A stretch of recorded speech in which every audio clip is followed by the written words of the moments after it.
In last part we have studied about pressure in solids. So pressure क्या होता है? Thrust per unit area is known as pressure. Pressure की unit होती है Pascal and it is denoted by pressure is denoted by capital P. Okay. Now we are going to study about pressure in liquids. Liquids and gases can flow and are also called fluid. Liquid और gases जो होती है वो flow करती है मतलब बहती है, इसीलिए उनको क्या बोला जाता है? फ्लूइड बोला जाता है. Unlike solids the liquids do not have a definite shape. Solid की तरह लिक्विड्स की कोई फिक्स शेप नहीं होती, हम उसको जिस भी कंटेनर में रखते हैं वो उसकी शेप ले लेता है. They take the shape of the containing vessel. जैसा भी आपको बताया, जिस कंटेनर के अंदर, जिस बर्तन के अंदर हम लिक्विड को डालेंगे, लिक्विड का जो शेप है वो वैसा ही हो जाएगा. A solid exerts pressure on the surface due to its weight. Solid जो है वो सरफेस के ऊपर प्रेशर लगाता है उसके वेट के कारण. उसी तरह fluids have weight and they also exert pressure on the base and walls of the container in which they are enclosed. जैसे सॉलिड प्रेशर लगाता है वैसे ही फ्लूइड्स जो है, लिक्विड जो है, उसमें भी वेट होता है, वजन होता है उनका. जैसे हम कोई भी मार्केट से चीज़ खरीद के लाते हैं, लिक्विड जैसे दूध लाते हैं, तो उसका भी है ना वेट होता है. तो लिक्विड जो है वो भी प्रेशर एक्सर्ट करता है. जो भी कंटेनर में उसको रखा गया है उसके बेस पे, उसका जो बॉटम है, तलवा जो है वहाँ पर, और कंटेनर की वॉल्स पर. Any time immersed in a liquid experiences pressure on it due to the weight of the liquid above it. जब जैसे अपन ने किसी में बर्तन में कोई लिक्विड भर के रखा है तो नीचे की तरफ जो लिक्विड है हमेशा उसको ऊपर की तरफ जो लिक्विड है उसका प्रेशर फील होगा. The weight of the air exerts a pressure on the surface of the earth and everything on it.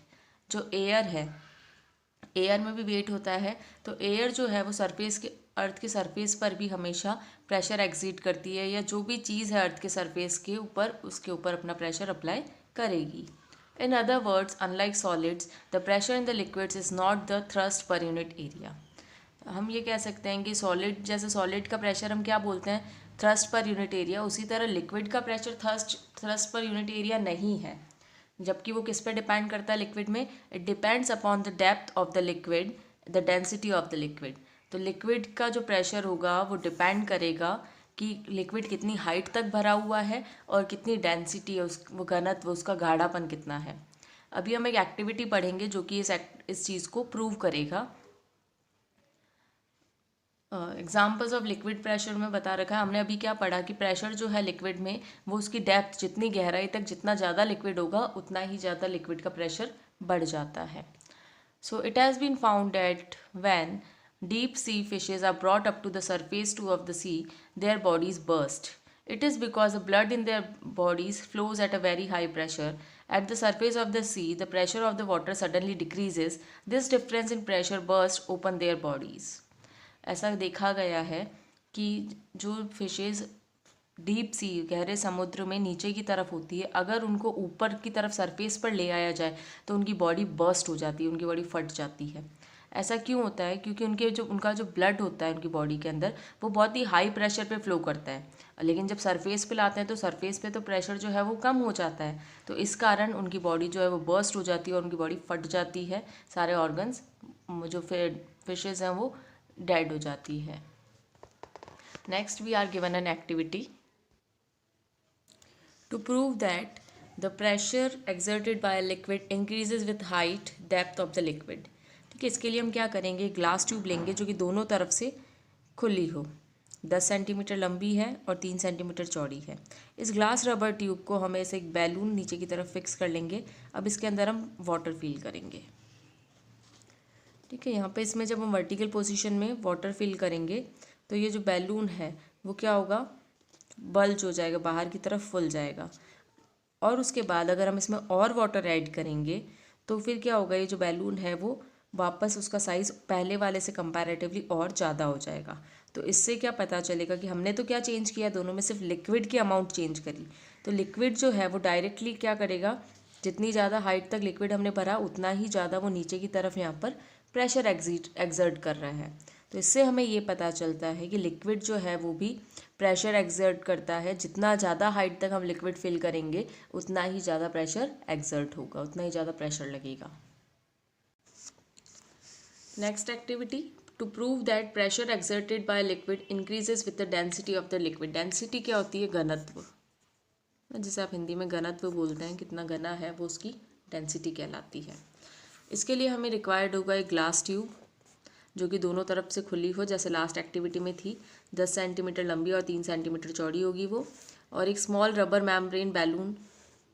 इसके अंदर हम वाटर और एक सैचुरेटेड कॉमन सॉल्ट सॉल्यूशन लेंगे। सैचुरेटेड सॉल्यूशन क्या होता है? जिसके अंदर और अगर हम सॉल्ट डालेंगे तो वो उसके अंदर नहीं घुलेगा, वो होता है सैचुरेटेड कॉमन सॉल्ट। मतलब मैक्सिमम जितनी उसकी डिज़ोल्व होने की लिमिट होती है उतना हम उसके अंदर डिज़ोल्व कर चुके होते हैं। अब जो लास्ट एक्टिविटी हमने करी थी 6 वाली, जिसके अंदर हमने वाटर ऐड किया था, अब हम उसको क्या करेंगे? पहले वाटर ऐड करेंगे और अब उसके बाद उसके अंदर सैचुरेटेड कॉमन सॉल्ट सॉल्यूशन भी डालेंगे। तो अपन क्या नोटिस करेंगे कि पर्टिकुलर हाइट तक वो बढ़ जाएगा, फुल जाएगा, और सैचुरेटेड कॉमन सॉल्ट जब उसका सॉल्यूशन हम जब डाल रहे हैं तो वो पानी से भी कंपैरेटिवली ज़्यादा बढ़ रहा है। ऐसा क्यों होता है?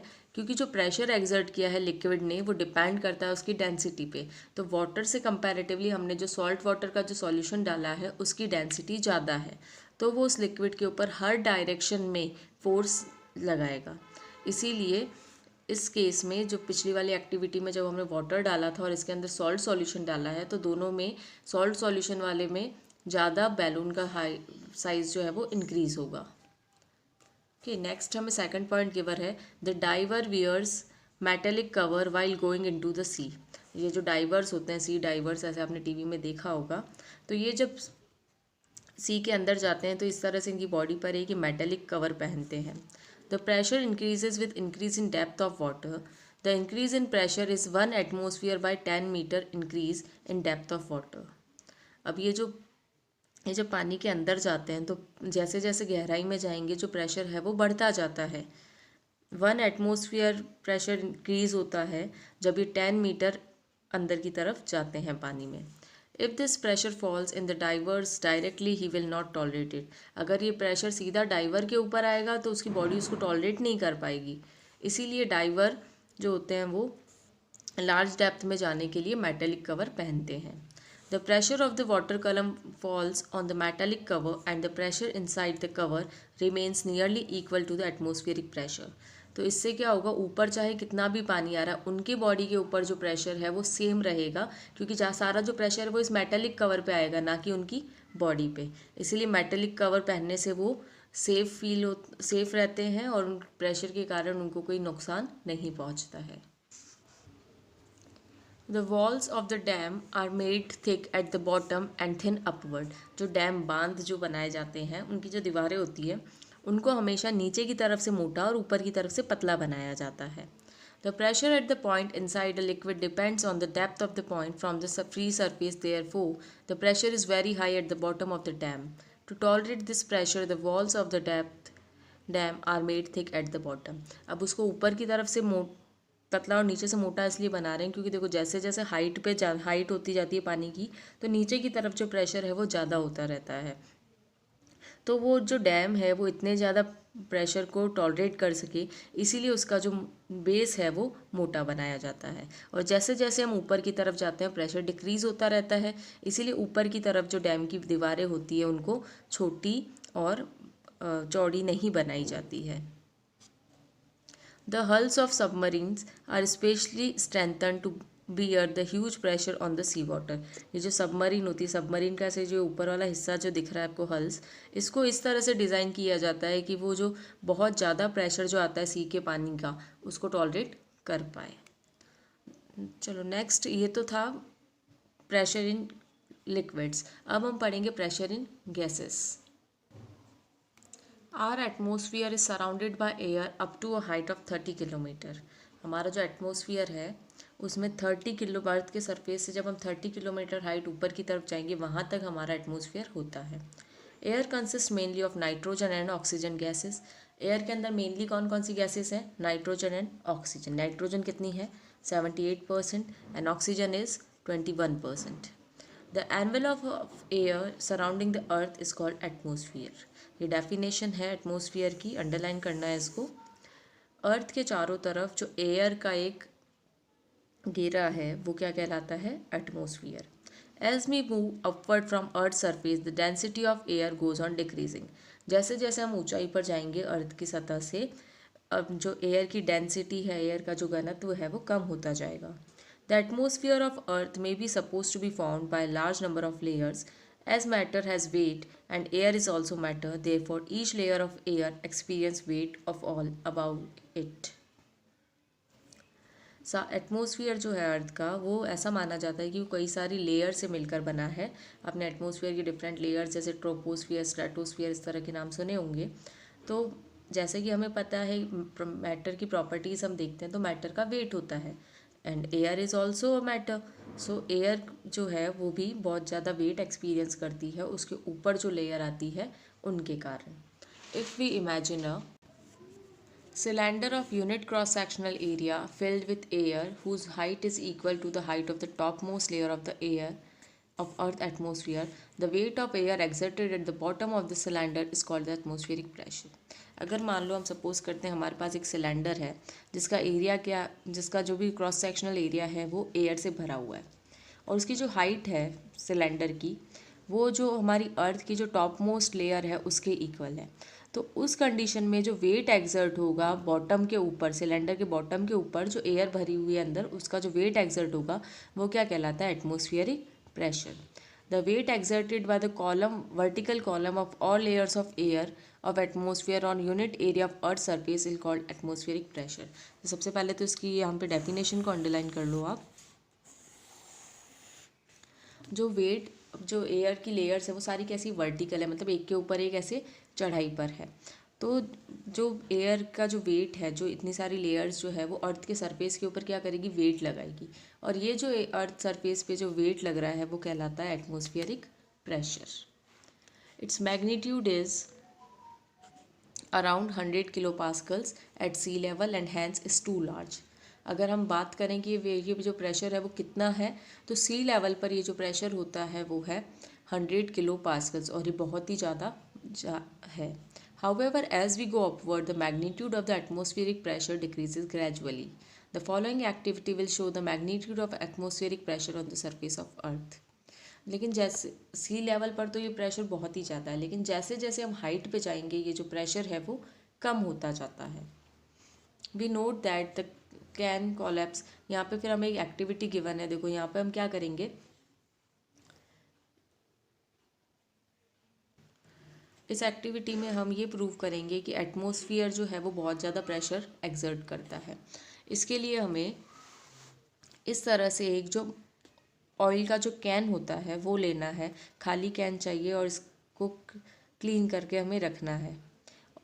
गाड़ी में जो ऑयल डालते हैं वो ऑयल भी चाहिए हमें, मोबाइल ऑयल चाहिए 2 लीटर।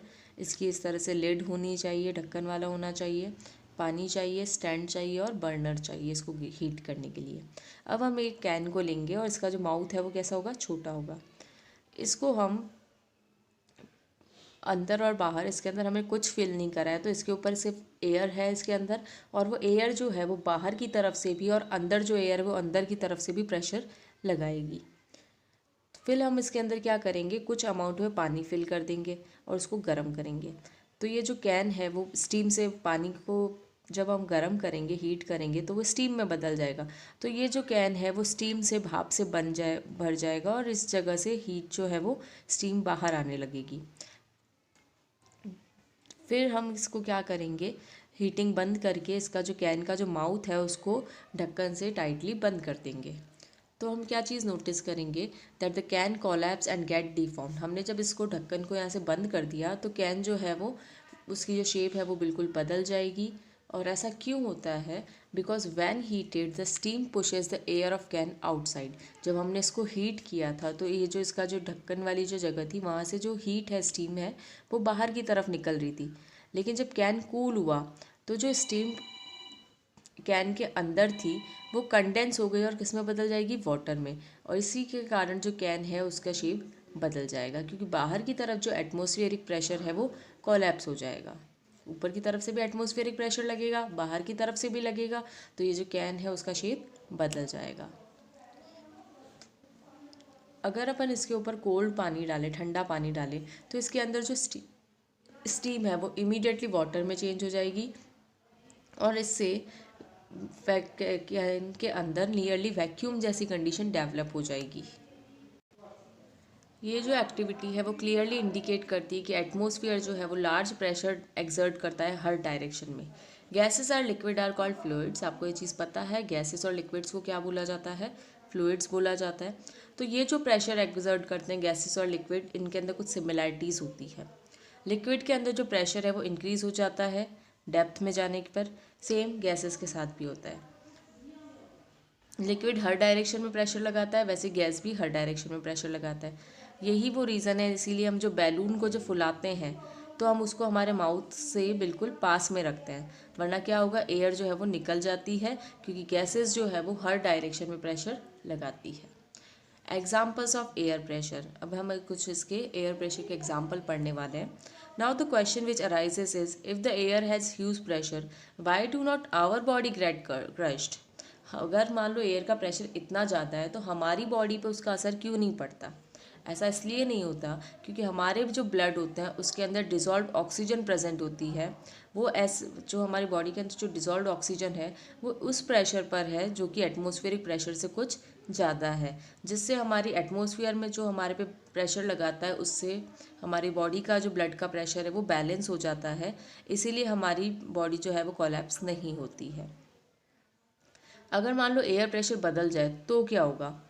अगर आप कभी किसी टॉप या फिर किसी टॉल माउंटेन पर जाओगे तो आपने देखा होगा कि आपके ईयर्स जो है वो पॉप करने लग जाते हैं, और आपको ब्रीथ करने में, जब आप नीचे सी लेवल पर थे तो इतनी दिक्कत नहीं आती, लेकिन जब हाइट पे ब्रीथ करते हैं तो थोड़ी दिक्कत आती है, क्योंकि वहाँ पे जो नंबर ऑफ मॉलिक्यूल्स है एयर में वो कम हो जाते हैं। तो जो एयर का जो प्रेशर है वो भी डिक्रीज़ हो जाता है, और हमारे कान के अंदर हमें जो पॉप साउंड सुनाई देता है वो इसीलिए सुनाई देता है ताकि हमारी बॉडी के कान के बाहर और अंदर दोनों तरफ जो प्रेशर है वो बैलेंस हो सके। तो हम वहाँ पे इतनी हाइट पे देखो ऑक्सीजन की वैसे ही कमी होती है, तो वहाँ पर हमें कुछ ही मॉलिक्यूल्स मिलते हैं ऑक्सीजन के ब्रीथ करने के लिए, और हमें ज़रूरत होती है, इसीलिए हमारी जो सांस लेने की जो स्पीड है वो ज़्यादा बढ़ जाती है, क्योंकि कम से कम एयर, वहाँ पे एयर कम है ना, ऑक्सीजन कम है, तो हमारी बॉडी के अंदर हम एक बार सांस ले रहे हैं तो कम ही एयर जा रही है, लेकिन हमें ज़रूरत तो ज़्यादा की है, तो हम जल्दी जल्दी ब्रीथ करने लग जाते हैं। सिमिलरली अगर हम देखें हायर एल्टीट्यूड जो होता है फाउंटेन पेन जो इंक वाला पेन होता है, उसकी जो हायर एल्टीट्यूड होता है जनरली वो लीक करने लग जाता है, क्योंकि उसके अंदर जो एयर है इंक ट्यूब के अंदर वो हाई प्रेशर पे होती है as compare to air outside. उसी तरह से अगर हम स्ट्रॉ की मदद से, अगर जैसे आप नींबू का रस पियोगे स्ट्रॉ की मदद से, या फिर फाउंटेन पेन में इंक फिल करोगे, या फिर इंजेक्शन की जो सिरिंज होती है उसके अंदर से जो लिक्विड है उसके अंदर का वो बाहर निकालोगे, तो हमें क्या करना पड़ता है, प्रेशर लगाना पड़ता है, क्योंकि एयर जो है उसके अंदर वो खुद भी अपने आप में एक प्रेशर क्रिएट करेगी। वाटर जो है हैंडपम्प से हमें वाटर निकालने के लिए भी बहुत प्रेशर लगाना पड़ता है, क्योंकि उसके अंदर जो एयर है वो भी बहुत ही ज़्यादा प्रेशर अप्लाई करेगी। Next, our body and atmospheric pressure. हमारी बॉडी, एटमॉस्फेयर हमारे आसपास जो एयर है वो हमारी बॉडी के ऊपर जो प्रेशर लगाती है उसका हमारी बॉडी के ऊपर क्या इफेक्ट पड़ रहा है। Now we are going to study about that. The average atmospheric pressure at sea level is 1 kilogram per square centimetre. अगर सी लेवल पर ज़मीन के ऊपर हम देखें तो एवरेज जो है एटमॉस्फेरिक प्रेशर वो कितना होता है, 1 किलोग्राम होता है 1 सेंटीमीटर पर। Why does not all that pressure squash us. क्या वो सारा प्रेशर मिलके हमें बिल्कुल दबा नहीं सकता? The atmospheric pressure acting on our body from outside is balanced by the blood pressure acting from inside. ऐसा क्यों नहीं होता? क्योंकि हमारी बॉडी का जो ब्लड प्रेशर है वो बाहर के एटमॉस्फेरिक प्रेशर के साथ बैलेंस कर लेता है, इसीलिए हमारी बॉडी स्क्वैश नहीं होती। एटमॉस्फेरिक प्रेशर मैक्सिमम होता है अर्थ के सरफेस पे। जब हम ऊपर की तरफ जाते हैं हाई एल्टीट्यूड पर या पहाड़ों पर तो एटमॉस्फेरिक प्रेशर लो हो जाता है। इसीलिए जो माउंटेनियर है, जो माउंटेन की चढ़ाई करते हैं, उनको कई बार ऊंचाई पर जाने पर नोज़ में से ब्लीडिंग होने लग जाती है, क्योंकि हाई एल्टीट्यूड पर, ऊंचाई पर एटमॉस्फेरिक प्रेशर जो है वो बहुत कम हो जाता है हमारे ब्लड प्रेशर के कंपैरेटिवली। इसीलिए कुछ जो हमारी ब्लड वेसल्स है वो बर्स्ट हो जाती है, फट जाती है, और हमारे नाक में से ब्लीडिंग होने लग जाती है। A good quality rubber sucker looks like a small rubber cap. When you press it hardly over some smooth surface, it sticks to it and it's very difficult to remove. जब अच्छी quality का अगर आप रबड़ लोगे और उसको किसी स्मॉल रबर कप के ऊपर लगाओगे तो आपको उसको हार्डली प्रेस करना पड़ेगा स्मूथ सरफेस के ऊपर ताकि वो उस पर चिपक जाए और उतना ही मुश्किल होता है वापस उसको रिमूव करना। ऐसा क्यों? लगाने में भी प्रेशर लगाना पड़ रहा है और हटाने में भी लगाना पड़ रहा है। ऐसा इसलिए होता है बिकॉज जब हम शक्कर को प्रेस करते हैं स्मूथ सरफेस पे तो उसके बीच में बहुत ही ज़्यादा अमाउंट में एयर जो है वो बाहर की तरफ आ जाती है। तो प्रेशर जो है बाहर की एयर का और शक्कर का वो उसको स्मूथ सरफेस पे चिपकाए रखता है। जब हम उसको रिमूव करना चाहते हैं सरफेस से तो वापस वही एयर जो है वो बहुत ज़्यादा प्रेशर लगाती है, इसीलिए उस शक्कर को रिमूव करना पॉसिबल नहीं है ह्यूमन के लिए, क्योंकि एयर जो है शक्कर और स्मूथ सरफेस के बीच में वो कम्प्लीटली बाहर निकल जाती है, उनके बीच में कोई एयर बचती ही नहीं है। तो इससे इसका जो रिमूवल है वो हेल्प होती है, उसके अंदर हमें रिमूव करने में हेल्प होती है। देखो यहाँ पे जैसे रबर शक्कर बता रखा है कि इसको हमने प्रेस कर दिया किसी स्मूथ सरफेस के ऊपर तो एटमॉस्फेरिक प्रेशर जो है वो इसी तरफ में लगेगा। अगर मान लो हम इसको अपोजिट डायरेक्शन में निकालना चाह रहे हैं तो हमें इसको निकालने में दिक्कत आती है। So this is all about force and pressure. इस चैप्टर में हमने फोर्स एंड प्रेशर के बारे में पढ़ा है। Just read this chapter twice and thrice and try to do the back exercise yourself. Thank you.